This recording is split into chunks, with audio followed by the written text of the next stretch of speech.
Hello મિત્રો, નમસ્કાર. આજે આપણે એકદમ નવી સ્ટાઇલમાં સાબુદાણાની ખીચડી બનાવીશું. ચલો તેની રેસીપી સ્ટાર્ટ કરીએ. સૌપ્રથમ આપણે કોથમીર લેશું, તેમાં લીલા મરચાં એડ કરીશું, થોડીક સુગર એડ કરીશું અને થોડોક લેમન જ્યુસ એડ કરીશું અને સિંધાવ નમક એડ કરીને ચટણી રેડી કરી લેશું. ત્યારબાદ 2 ટેબલસ્પૂન જેટલું ઓઇલ લેશું, તેમાં જીરાનો વઘાર કરીશું. ત્યારબાદ થોડીક ચપટી હિંગ નાખીશું.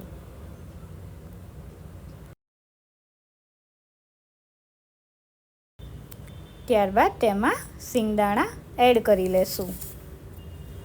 સિંગદાણાને આપણે 1 મિનિટ જેટલા કૂક થવા દેશું, જેથી એકદમ ક્રન્ચી લાગે. ત્યારબાદ બોઇલ કરેલા પોટેટો એડ કરીશું. ત્યારબાદ રેડી કરેલી ગ્રીન ચટણી એડ કરી લેશું.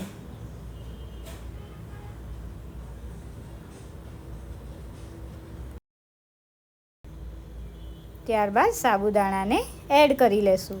અહીંયા આપણે સાબુદાણા 2 કલાક પહેલાં પલાળીને મૂકેલા છે.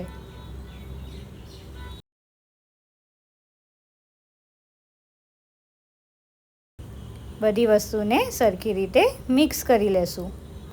જો અહીંયા ચટણીનું પ્રમાણ ઓછું લાગે તો તેમાં આપણે ફરીથી થોડીક ચટણી એડ કરીશું. બની છે ને એકદમ હરિયાળી સાબુદાણાની ખીચડી, જોતાં જ ખાવાનું મન થઈ જાય તેવી. એકવાર આ રેસીપી જરૂરથી ટ્રાય કરજો. Thank you.